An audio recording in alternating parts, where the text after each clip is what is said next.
Your fizzy drink is giving you cancer. Or perhaps it isn't. Let's talk about it. What we're looking at specifically here are artificial sweeteners.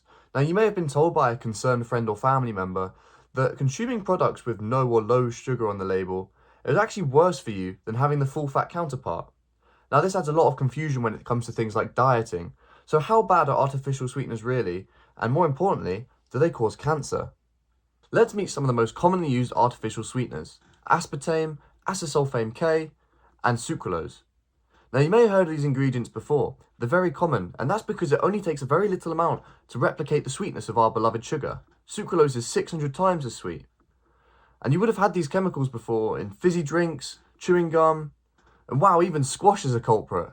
In 2023, the International Agency of Research on Cancer, that's the cancer branch of the World Health Organization, did an assessment on aspartame and classified the chemical as a group 2B, which means possibly carcinogenic. By their standards, that means that if someone consumed more than 0.04 grams or 40 milligrams of aspartame per kilogram of their body weight, they would exceed the daily safe limit. Let's take an average adult male weighing 86 kilograms. They would have to consume 18 330 milliliter cans of Diet Coke to exceed the daily limit. Furthermore, if we look at some of the other items classified in the same group as aspartame, we can see that potential carcinogens are everywhere. Even Cancer Research UK states clearly that the best studies of people do not show a link between artificial sweeteners and cancer. So why do some claim it as a risk, and what does the science tell us? When you eat or drink something, the body digests it, and it breaks it down into much smaller molecules, which can then be used by the body to give you energy or help you grow. This is no different for products that contain artificial sweeteners.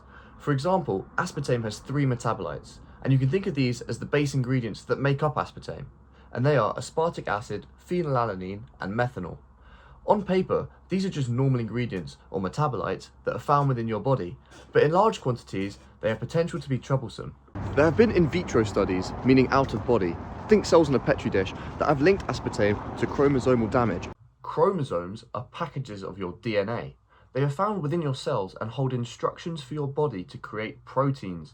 There's machinery in and around your cells that are essential to carry out a whole host of functions. In some cancers, though, they can become damaged. Imagine you had a cookbook. If someone swapped the pages around or ripped them out, it'd be difficult or even impossible to follow the recipe. Once the ability for a cell to read chromosomal DNA is lost or dysregulated, the cells can lose control and in some cases start dividing rapidly, producing a tumour. Let's move on and see how artificial sweeteners react inside of a model organism, like a mouse. This is called an in vivo study, and so far they've yielded inconclusive results. One study gave mice increasing amounts of aspartame and found that 35 milligrams per kilogram of their body weight, similar to the human guidelines, was enough to cause those pesky chromosomal damages we spoke about earlier. It was ripping pages out of the cookbook again. However, this time they noticed no changes in the mitotic index or sister chromatid exchanges.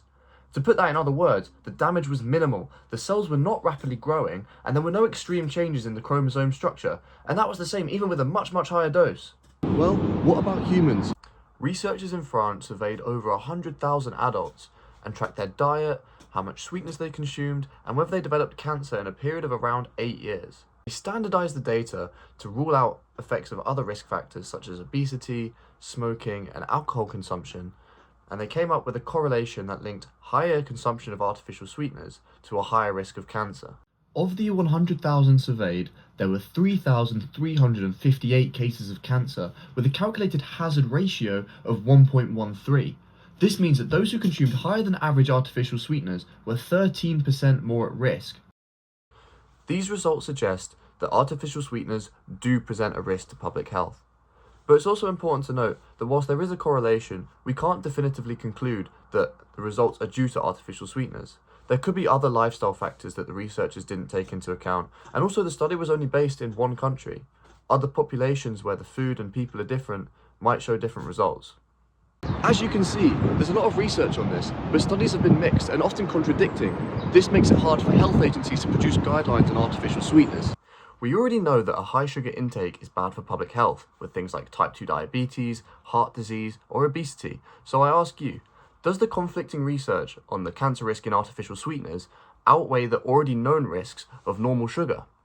At the levels at which people are consuming these sweeteners, The evidence is weak that it will cause cancer, but research is going to keep going on, and maybe a stronger link will be found in the future.